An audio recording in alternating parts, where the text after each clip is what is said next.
작년에 저는 디자인팀에서 본분을 이행했어요. 몇몇 형제 자매들의 사역을 체크하는 업무를 맡았었죠. 처음에는 관련된 원칙도 잘 모르고 업무나 기술적인 면도 제대로 파악하지 못해서 열심히 공부했어요. 모르는 부분이 있으면 형제 자매들한테 물어보기도 하고요. 그렇게 시간이 좀 지나면서 원칙을 파악하게 됐고 어느 정도 성과도 나오게 됐어요. 그러면서 저는 현재 상황에 만족하면서 이 정도면 됐지, 그렇게 생각하게 됐어요. 그 후로는 먼저 나서서 공부하고 기술 수준을 높이려고 하지 않았어요. 교회 리더는 저희한테 더 열심히 공부하고 창의력을 발휘해서 제작한 이미지의 완성도를 높이라고 했어요. 저는 입으로는 그러겠다고 대답했지만 속으로는 그랬어요. 새로운 걸 만들라고? 이게 얼마나 번거롭고 신경 쓰이는 일인데. 지금 제작한 이미지 효과도 나쁘지 않잖아. 굳이 공을 들여 새로운 걸 만들 필요가 있나? 저는 그런 생각을 하면서 그냥 넘겨버렸어요. 하루는 같이 협력하는 자매가 새로운 이미지 제작 방식을 알아온 거예요. 그렇게 하니까 이미지 효과가 훨씬 좋다면서 저한테도 배워보라고 했어요. 근데 저는 속으로 그렇게 생각했어요. 효과가 좋기는 하겠지만 난 그 기술을 모른단 말이야. 설령 배워서 쓸 줄 알게 된다고 해도 그렇게 하면 시간이 많이 들고 머리도 아파. 지금 내가 하는 이 방법으로 하면 시간도 정력도 아낄 수 있어. 완성도도 그럭저럭 나쁘지 않고. 근데 굳이 그 이미지 효과를 배울 필요는 없잖아? 대충 이 정도 하면 되지. 그러면서 저는 계속 예전 방식대로 이미지를 만들었어요.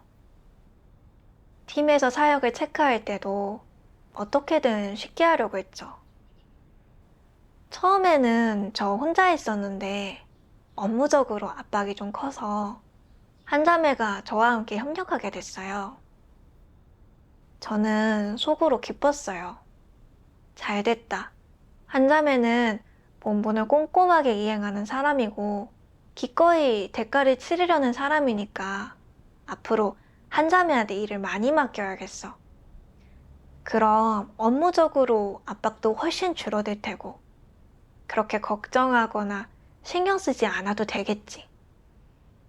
근데 한 자매한테 너무 많은 일을 맡기니까 자매가 너무 힘들다고, 시간이 부족한 것 같다고 했어요.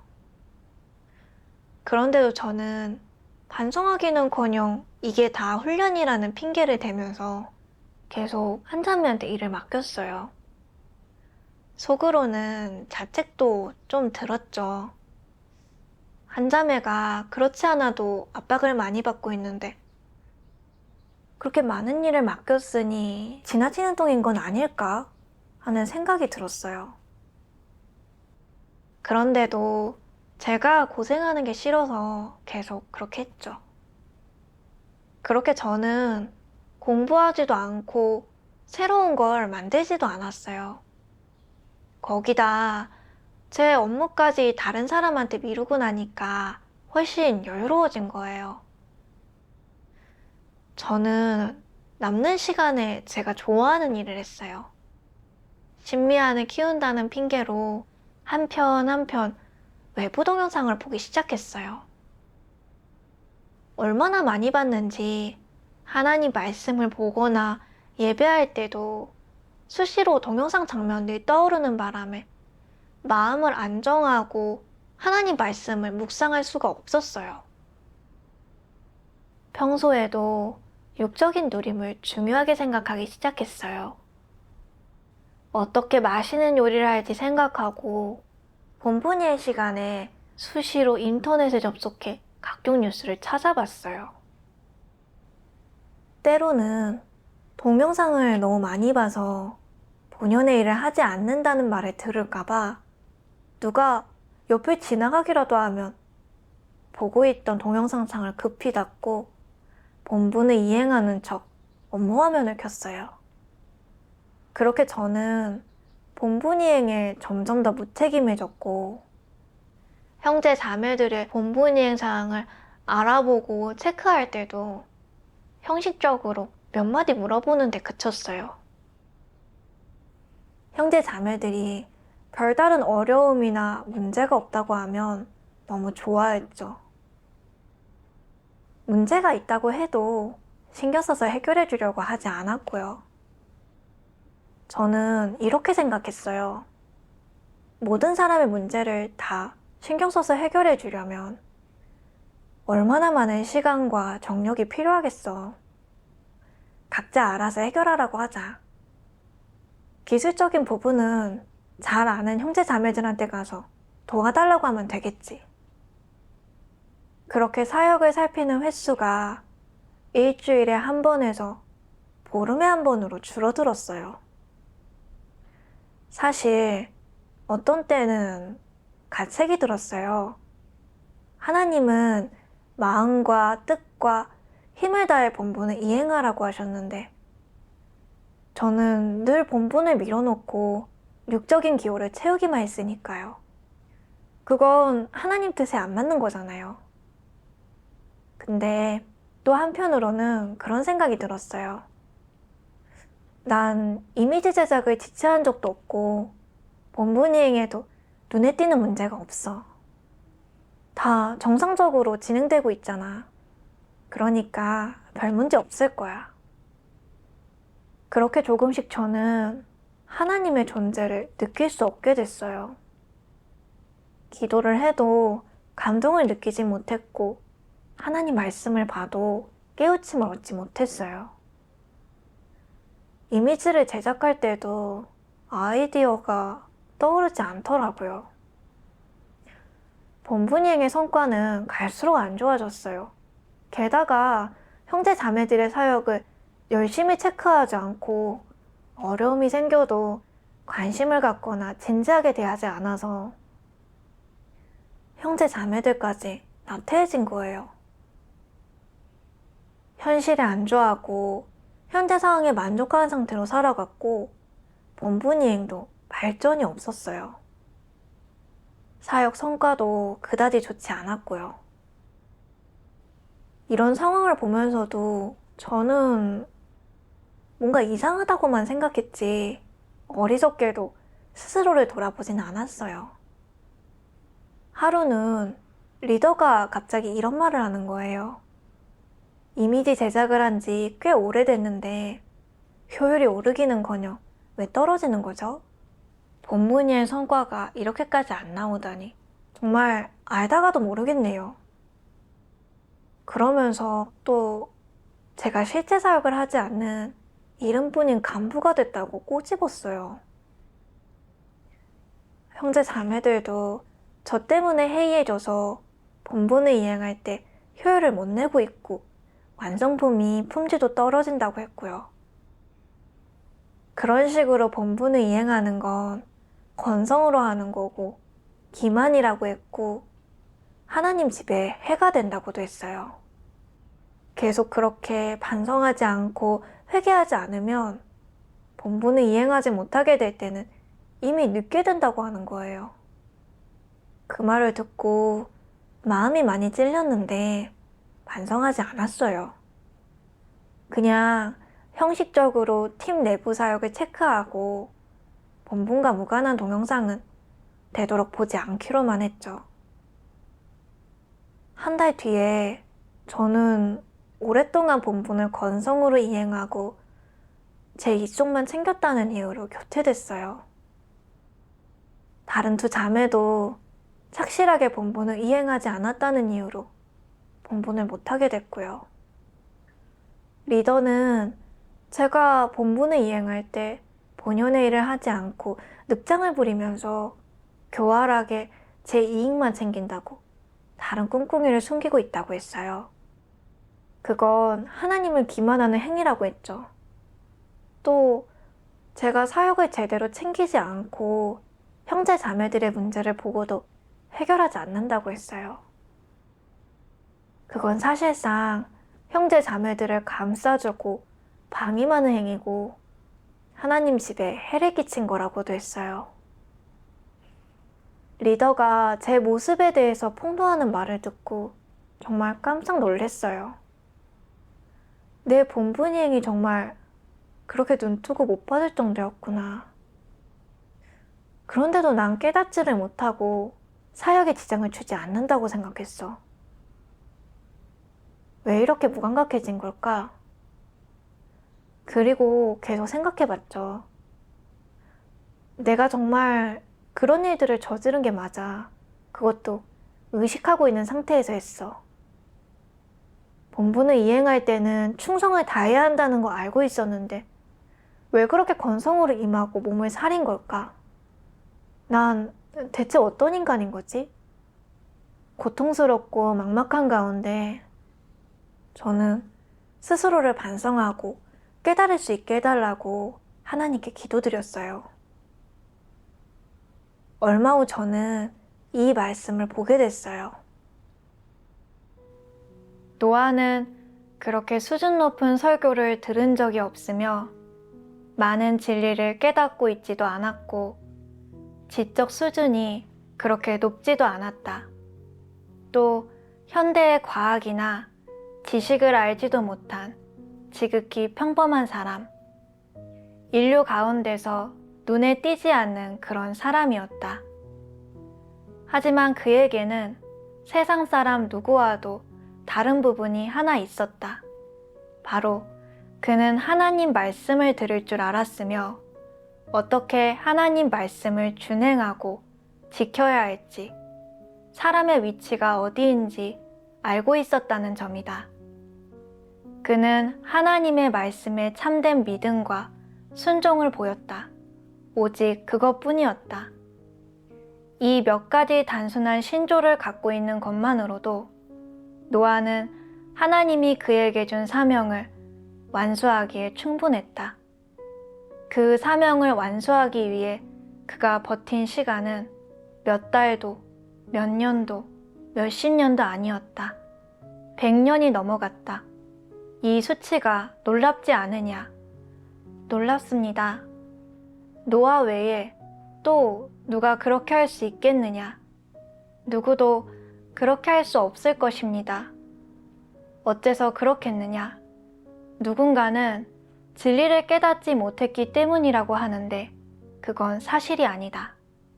또 누군가는 사람에게 폐괴성품이 있어서라고 하는데 그럼 노아에게는 폐괴성품이 없었겠느냐? 어째서 노아가 할 수 있었던 일을 지금의 사람들은 할 수 없는 것이겠느냐? 지금의 사람들은 하나님 말씀을 믿지 않고 하나님 말씀을 진리로 여겨 대하거나 지키지 않기 때문입니다. 어째서 지키지 못하겠느냐? 어째서 하나님의 말씀을 진리로 여겨 대하지 못하겠느냐? 하나님에 대한 경외심이 없기 때문입니다. 하나님에 대한 경외심이 없어서다. 그렇다면 사람이 진리를 깨닫지 못하고 진리에 대해 그다지 많이 듣지도 못한 상황에서 하나님에 대한 경외심이 어떻게 생겨나겠느냐? 사람은 인성 안에 가장 소중한 두 가지를 갖추고 있어야 한다. 첫 번째는 양심이고 두 번째는 정상인성의 이성이다. 정상인성의 양심과 이성을 갖추는 것. 이는 사람으로서 살아가기 위한 최소한의 기준이자 한 사람을 평가하는 최소한의 기준, 가장 기본적인 기준이다. 현재 사람들은 이것들을 갖추고 있지 않다.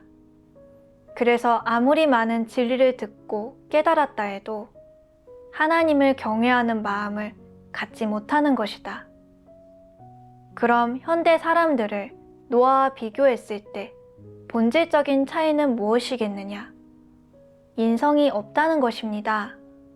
인성이 없다면 그 본질은 무엇이겠느냐? 짐승, 마귀입니다. 짐승, 마귀라는 말이 듣기 거북할지는 몰라도 사실이다. 좀 더 부드럽게 말하자면 인성이 없다는 것이다. 이성이 없는 사람은 사람이 아니며 짐승보다도 못하다. 노아가 그런 일을 해낼 수 있었던 것은 진정한 사람, 누구보다 이성을 갖춘 사람이었기 때문이다. 노아처럼 그렇게 이성이 있는 사람은 극히 드물기에 두 번째를 찾기 힘들다.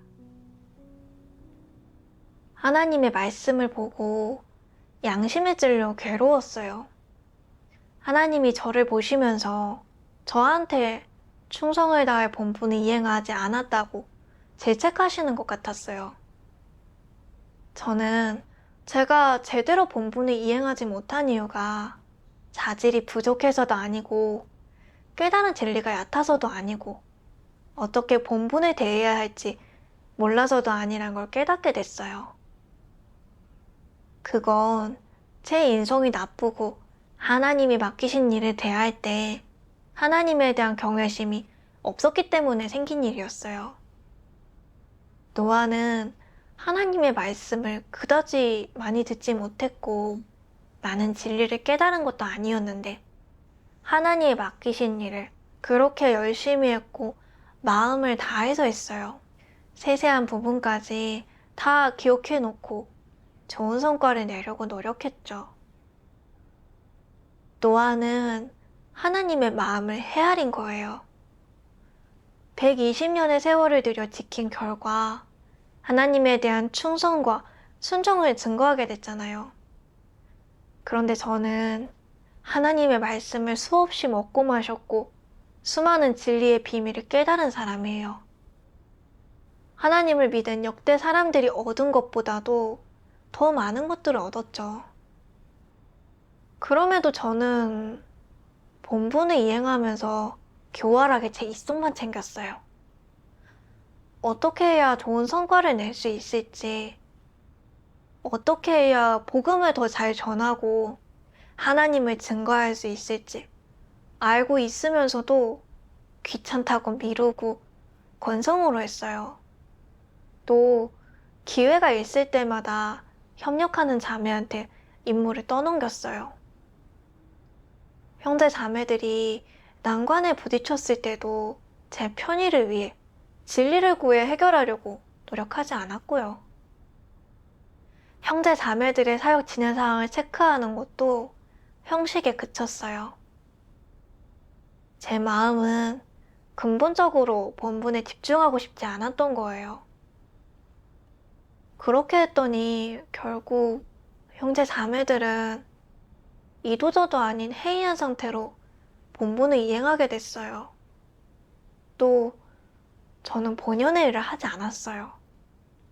어떻게 해야 잘 먹고 육적으로 잘 누릴 수 있을지만 생각했던 거죠.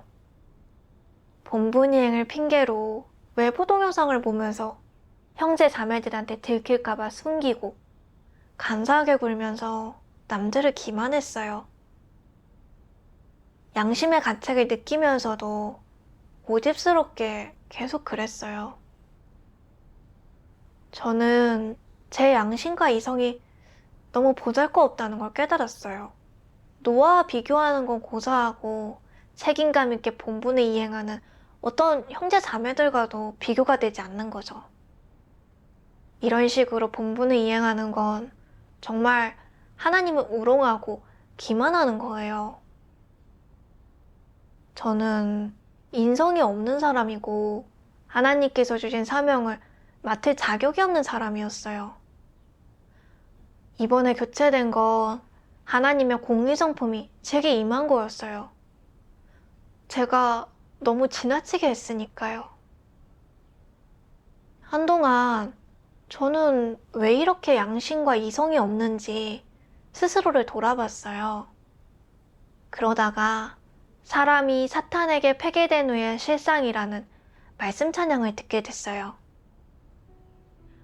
오랜 세월 동안 사람의 생존의 토대가 된 사상은 사람의 마음과 영혼을 좀먹어 사람을 간사하고 나약하며 비열하게 만들어버렸다.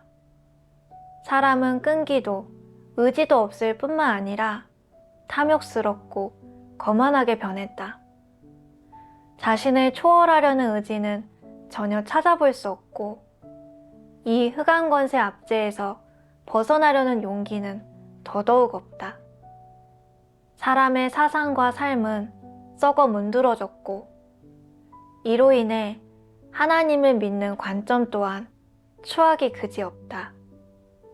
심지어 사람이 하나님을 믿는 관점에 대해 말하자면 그야말로 듣기조차 민망할 정도다.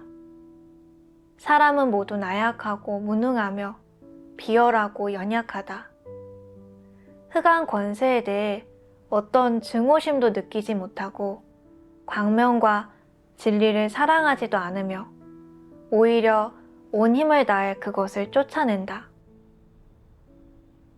하나님 말씀을 묵상하면서 깨달았어요.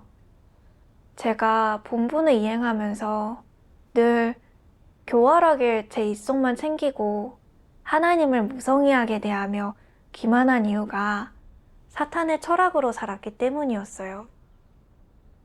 술을 마주하고 노래하니 인생이 길어봐야 얼마나 될까?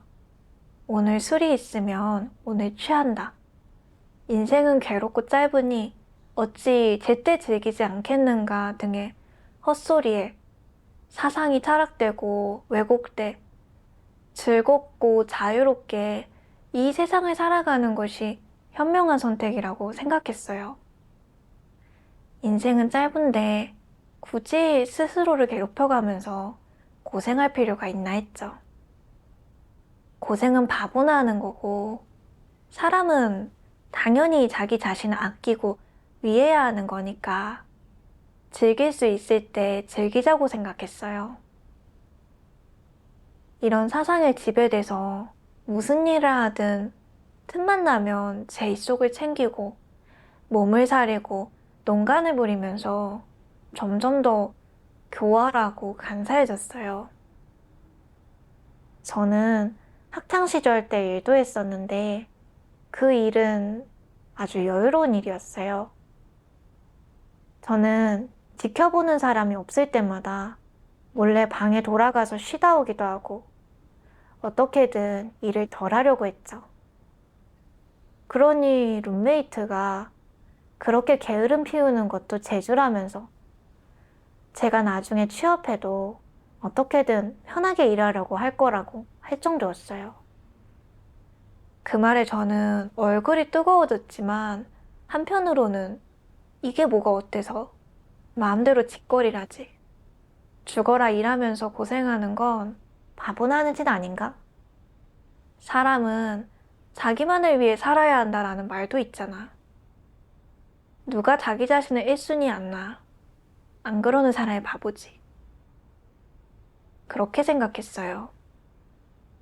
하나님을 믿게 된 후로도 여전히 사탄의 철학으로 살았어요. 어떻게 해야 육적인 편안함과 누림을 얻을까 생각했어요. 그래서 본분을 이행할 때면 늘 고생을 덜하는 쪽으로 행동했고 몸이 편한 방식을 택했어요. 저는 이렇게 사탄의 철학으로 살아가면서 본분을 대할 때면 늘 진심을 다하지 않고 여지를 남겨뒀어요. 진실로 대가를 치르지 않고 몸을 사리고 농간을 부리면서 기만하려고만 했어요. 리더의 책망과 폭로 앞에서도 저는 깨닫지 못했어요. 정말 심각할 정도로 무감각해져 있었고 사탄의 철학에 완전히 얽매여 있었던 거죠. 저는 본분을 이행하면서 현실에 안주했고 실제적으로 업무를 체크하지 못했어요. 그 결과 형제 자매들까지도 해이한 태도로 본분을 이행하게 되면서 발전이 없었어요. 저 외에도 2명의 자매도 함께 교체됐어요. 제가 그렇게 본분을 이행하다 보니 다른 사람들한테까지 피해를 준 거예요. 저는 사탄에게 패배돼 사람으로서 지켜야 할 선을 넘었고, 나태하고, 이기적이고, 교활하고, 간사한 사람이었던 거예요. 스스로가 너무 가련하고 부끄러워서 저는 속으로 조용히 하나님께 기도드렸어요. 하나님, 저는 더 이상 이렇게 살고 싶지 않아요. 제발 제가 사탄 성포의 결박에서 벗어날 수 있도록 도와주세요. 얼마 후 저는 하나님 말씀 낭송 영상을 보면서 실행의 길을 찾게 됐어요. 전능하신 하나님 말씀. 무릇 하나님에게서 비롯된 것, 하나님이 요구하는 것, 하나님의 요구와 관련된 다양한 측면의 일이나 사역은 모두 사람이 협력해야 하는 사람의 본분이다. 본분의 범위는 매우 넓다. 사실 본분이란 내 의무로 내가 마땅히 해야 하는 일이다. 내가 늘 회피하고 숨는다면 문제가 있는 것이다. 가볍게 말하자면 너라는 사람은 너무 나태하고 약은 것이며 빈둥거리면서 편한 것만 좋아하는 것이다. 심하게 말하자면 너라는 사람은 본분을 이행하고 싶어 하지 않고 충성도 순종도 없는 것이다. 힘쓰는 일조차 하지 못하는데 또 무엇을 할 수 있겠느냐? 무엇을 제대로 해낼 수 있겠느냐? 진정으로 본분에 충성심과 책임감이 있는 사람은 하나님이 요구하는 것, 하나님 집이 필요로 하는 것이라면 무엇을 시키든 가리지 않고 다 받아들인다. 또 자신이 마땅히 해야 할 일, 할 수 있는 일이라면 그게 무엇이든 잘 해내며 기꺼이 감내한다. 이것이 바로 본분 이행의 원칙 중 하나 아니겠느냐? 그렇습니다. 육체 노동을 하는 일부 사람들은 이 말에 반대하며 당신들은 언제나 실내에서 본분을 이행하니 비바람을 맞는 일도 없고 고생도 하지 않겠지. 당신들이 이행하는 본분은 우리보다 훨씬 편해. 상대가 얼마나 힘든 줄도 모르면서 가만히 서서 입만 놀리지 말라고. 당신들한테 밖에서 몇 시간씩 일해보라고 해야 한다니까? 라고 말한다. 그러나 사실 어떤 본분을 이행하든 얼마간은 고생을 해야 한다. 육체 노동은 육체 노동대로, 정신 노동은 정신 노동대로 어려움이 있다. 무슨 일이든 말하기는 쉬워도 막상 하기는 어려운 법이다. 일을 할 때는 먼저 사람의 인품을 보고 그 다음으로 그 사람이 진리를 사랑하는지를 봐야 한다. 먼저 인품에 대해 이야기해보자. 인품이 좋은 사람이라면 무슨 일이든 긍정적인 방향으로 생각할 것이며 진리에 근거하여 긍정적인 시각으로 받아들이고 이해할 것이다. 그런 사람은 마음이 곱고 인품이 올바르며 정의롭다는 것이다. 이것이 인품의 각도에서 보는 것이다. 다음으로는 진리를 사랑하는 정도이다. 이는 무엇과 관련되어 있겠느냐? 하나님 말씀을 이해하든 그렇지 않든, 하나님의 뜻을 이해하든 그렇지 않든, 너는 그것들을 하나님으로부터 받아들일 수 있고 순종하는 마음과 진심이 있으면 그것으로 충분하며 본분을 이행할 자격을 갖춘 것이다. 이는 최소한의 요구이다. 내게 진심과 순종하는 마음이 있고 일을 할 때 건성으로 임하거나 몸을 사리지 않는다면 마음과 힘을 다할 수 있다. 내면의 상태가 올바르지 않고 소극적이 되면 열정이 사라져 건성으로 임하고 싶어진다. 마음속으로 자신의 내적 상태가 올바르지 않다는 것을 분명히 알면서도 진리를 구해 해결하지 않는 사람은 진리를 사랑하지 않는 사람이다. 그런 사람은 본분을 이행하고 싶다는 마음이 약간은 있겠지만 힘을 쓰고 고생을 하는 것은 원치 않으며 늘 몸을 사리고 싶어 한다. 사실 하나님은 그런 것을 진작에 감찰했다. 그저 사람들이 각성해 그를 폭로하고 내치기를 기다릴 뿐이다. 그런데도 그는 내가 얼마나 똑똑한지 보라고. 모두 똑같은 밥을 먹는데 당신들은 일을 하느라 녹초가 됐잖아. 하지만 나는 당신들보다 편하게 살고 있지. 역시 난 똑똑하다니까. 열심히 일하는 사람들은 모두 바보야 라고 생각한다. 정직한 사람에 대한 그의 이러한 관점이 올바르냐? 올바르지 않다. 사실 열심히 일하는 사람이야말로 똑똑한 사람이다. 어떤 점이 똑똑하겠느냐? 그런 사람은 하나님이 하지 말라고 하신 일은 안 하고 하나님이 하라고 하신 일은 할 거야. 하나님이 무엇을 시키시든 난 마음을 다해 할 거야. 온 힘을 다할 거고 조금도 소홀히 하지 않을 거야. 나는 다른 어떤 사람을 위해서 일하는 게 아니라 하나님을 위해서 일하는 거니까 라고 말한다. 이런 마음가짐이 올바른 것이다. 결과적으로 교회에서 사람을 정리할 때 본분을 이행하면서 잔꾀를 부리던 자들은 모두 내쳐지고 하나님의 감찰을 받아들인 정직한 사람들은 남게 된다. 이 정직한 사람들의 내적 상태는 점점 좋아지며 무슨 일이 임하든 하나님의 보호를 받는다. 그들이 하나님의 보호를 어떻게 얻었겠느냐? 그들은 마음이 정직하기 때문이다.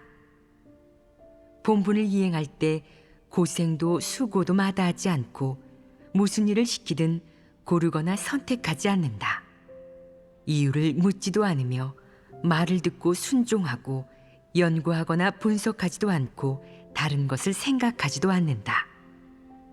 머릿속에 다른 꿍꿍이도 없고 무슨 일이든 순종한다.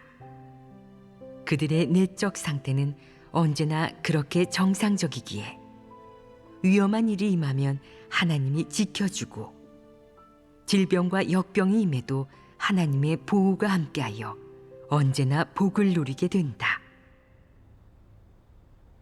하나님 말씀을 묵상하면서 깨달았어요. 하나님을 믿는 사람은 반드시 정직한 마음을 갖고 실제적으로 본분을 이행해야 해요. 자신의 이해득실을 따지지 말고 수작을 부리지도 말고 할 수 있는 만큼 최선을 다하되 문제를 발견하면 바로 해결하고 본분 이행에 최선을 다해야 하죠. 그런 사람이 바로 하나님 앞에서 정직한 사람이고 하나님이 지켜주고 축복해 주시는 사람이에요. 본분에서 교체된 뒤 저는 남는 시간에 계속 디자인과 관련된 본분을 이행했어요. 예전에 저는 이기적이고 비열한 데다 육적인 것만 쫓았고 본분을 이행할 때도 대가를 치르고 싶어 하지 않았어요. 그래서 늘 좋은 성과를 내지 못했어요. 그런 생각을 하니 자책이 되더라고요. 그래서 의식적으로 돌이키려고 노력했어요. 새로운 기술을 배워 시도해보고 난관에 봉착했을 때는 하나님께 기도드리고 남들한테 도움을 구하기도 하면서 다른 사람의 의견을 받아들여 수정을 거듭하고 이미지 한 장을 구상할 때마다 여러 측면에서 생각하면서 더 혁신적이고 창조적인 방법이 없을까 궁리했어요. 그렇게 한동안 최선을 다해 본분을 이행하니까 하나님의 축복이 느껴지더라고요. 그러니 제가 만든 이미지가 기술적인 면에서나 아이디어적인 면에서나 한 단계 업그레이드 된 게 보였어요. 형제 자매들도 제가 제작한 이미지들이 예전보다 좋아졌다고 했어요. 본분 이행의 열정도 다시 솟아나더라고요. 다른 형제 자매들도 이끌어줄 수 있어 모두가 새로운 걸 만들어 좋은 방향으로 발전하려고 했어요. 실제적으로 본분이행에 힘을 쏟고 마음을 다해 노력하니까 마음이 무척 편안해지는 게 느껴지더라고요. 기도할 때도 하나님께 드릴 말이 있고 어떤 일들은 더 분명히 이해할 수 있었고 업무적으로도 성장할 수 있었어요. 게다가 마음을 다해 본분을 이행하니까 정말 그다지 피곤하지 않았어요. 어떤 때는 조금 신경 써야 할 때도 있었지만 마음은 충실하고 누림이 있었어요. 하나님은 사람한테 어려운 일을 강요하지 않고 불가능한 요구를 하시지도 않고 사람이 조금만 마음과 힘을 쓰면 하나님의 요구에 도달할 수 있다는 걸 알게 됐어요. 마음속으로 하나님께 깊이 감사드렸어요. 그리고 얼마 후 다시 돌아와 형제 자매들과 함께 본분을 이행하게 됐어요. 스스로 그럴 자격이 없다고 생각하고 있었기 때문에 감사한 마음뿐이었어요. 그래서 하나님께 기도드렸어요. 하나님, 저 같은 인성을 갖고 있는 사람은 본분을 이행할 자격이 없어요. 저는 이렇게 높여주실 가치가 없는 사람입니다. 앞으로는 온 힘을 다해 본분을 이행할게요. 만약 제가 예전처럼 또 그렇게 하나님이 주신 사명을 대한다면 저를 징계하고 징벌해 주세요. 제가 진정으로 회개하고 충성을 다해 본분을 이행함으로써 당신의 사랑에 보답할 수 있게 해주세요. 얼마 후 리더가 저와 다른 세 형제 자매들한테 새로운 이미지 효과를 제작하는 일을 맡겼어요. 제작 과정에서 많은 시간과 정력이 들어가는 일이었죠. 게다가 그걸 할 때 만들어야 할 이미지 개수도 좀 많았어요. 그러니 힘이 들었고 가끔 일이 한꺼번에 쌓여있을 때면 머리가 터질 것 같았어요.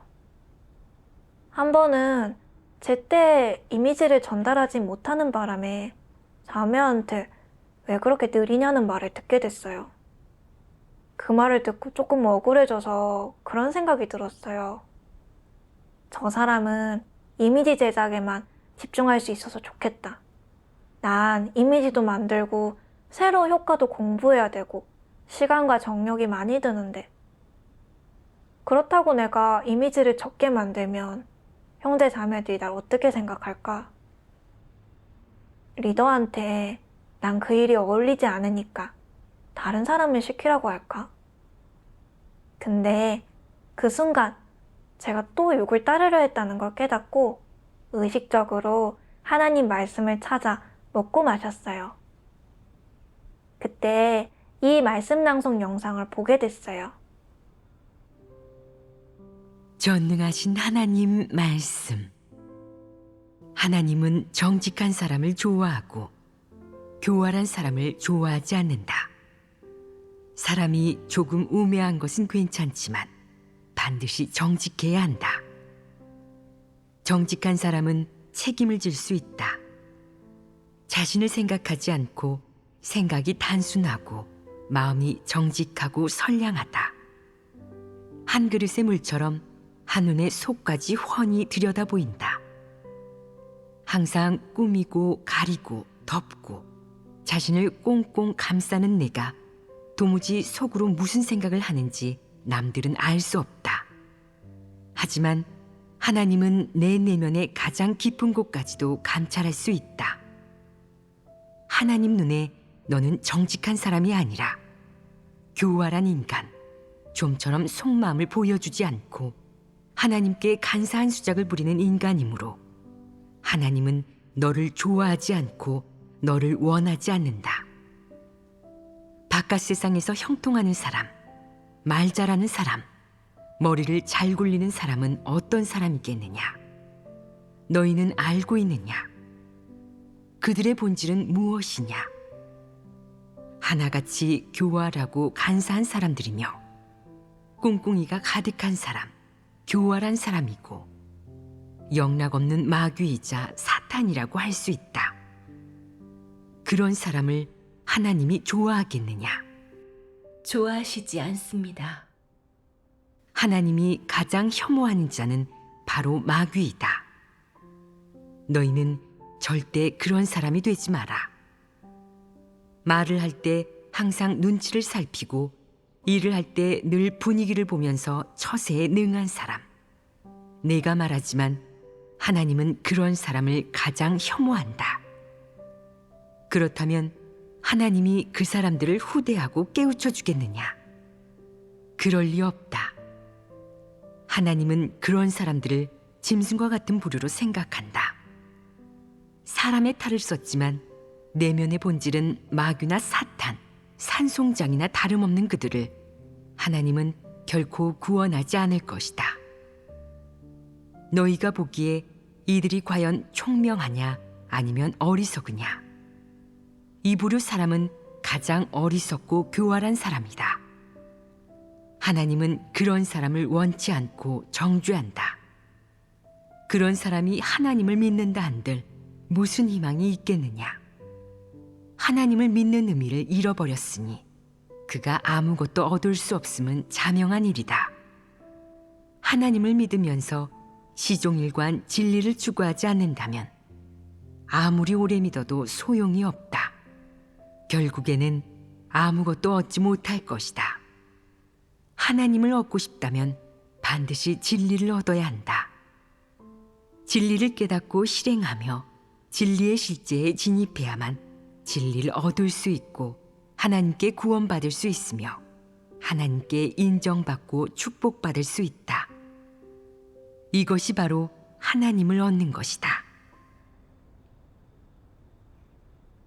말씀을 보고 제 안에 여전히 그릇된 관점이 있다는 걸 알게 됐어요. 예전에 저는 똑똑한 사람들을 정말 존경했었어요. 그 사람들은 눈에 띄는 일을 하고 기회를 잡아 자기 이속도 잘 챙기고 최소한의 노력으로 자신의 목적을 달성한다고 생각했어요. 저는 그런 걸 똑똑하고 머리 좋은 거라고 생각했고 저도 그런 사람이 되고 싶었어요. 근데 말씀을 보고 깨달았어요. 하나님은 그런 사람을 똑똑한 게 아니라 간사하게 보세요. 자신의 이익을 위해 각종 비열한 수법을 쓰는 그런 사람은 속내를 알 수 없는 마귀의 본성을 갖고 있어요. 하나님이 좋아하시는 사람은 순수하고 정직한 사람이죠. 마음속에 관계가 없고 이리저리 빙빙 애두르는 것도 모르는 사람이에요. 하나님이 사명을 주시면 그 책임을 기꺼이 맡아 하나님 앞에서 마음과 힘을 다하고 실제적으로 일할 수 있어야 해요. 하나님은 사람의 패부와 심장을 감찰하시고 사람의 본질에 따라 서로 다르게 대하세요. 간사하고 교활한 사람은 증오하시죠. 그런 사람들한테는 진리를 깨닫도록 깨우쳐 주시는 일도 없고 마지막에는 내치세요. 반대로 정직한 사람에게는 깨우침과 축복을 주시죠. 저는 제 자신을 돌아봤어요. 저는 본분을 이행하면서 대가를 치르고 육적인 고통을 겪어야 하는 순간이 오면 피하고 싶었어요. 고생하고 싶지 않았죠. 이게 바로 이기적이고 간사한 모습이고 교활한 태도였던 거예요. 만약 정말 그렇게 했더라면 하나님의 혐오를 샀을 거예요. 그때 갑자기 이 본분이 제게 임한 건 저에 대한 하나님의 검증이라는 걸 깨달았어요. 그동안 제가 성장했는지, 책임감을 갖고 본분을 이행하는지, 본분과 육적인 편안함 사이에서 올바른 선택을 하는지 보시려는 거였어요. 만약 제가 제 이익을 위해 본분을 피한다면 이번 검증에서 증거를 하지 못하는 거죠. 지난 시간을 되돌아보니까 본분을 이행하는 동안 좀 피곤하긴 했어도 마음은 무척 충실했고, 마음을 졸일수록 제 앞에 놓인 어려움이 많을수록 하나님께 다가가 진리의 원칙을 구하는 일도 많았어요. 매일 얼마간 수학이 있었고 아주 의미 있는 시간을 보낸 것 같았어요. 예전에 편안함을 탐할 때는 몸은 편했지만 이렇다 할 성장도 없고 수학도 없었어요. 마음속에 누림도 없고 성령도 저를 내치셨어요. 그 고통은 몸의 고통보다 더 견디기 힘들었어요. 그러니 저는 더 이상 몸을 사릴 수 없었어요. 저는 저한테 들어온 일을 살펴봤어요. 실제로 어려움이 있는 부분은 그 사역을 담당하는 자매한테 도움을 구했고, 제가 맡아서 처리할 수 있는 일은 힘이 닿는 데까지 열심히 했어요. 그렇게 실행하니까 마음이 한결 편안해지더라고요. 제가 이렇게 태도를 바꿔 착실하게 제 본분을 이행하게 된 것도, 사람의 모습을 갖추게 된 것도 다 하나님의 구원 덕분입니다. 하나님께 감사드립니다.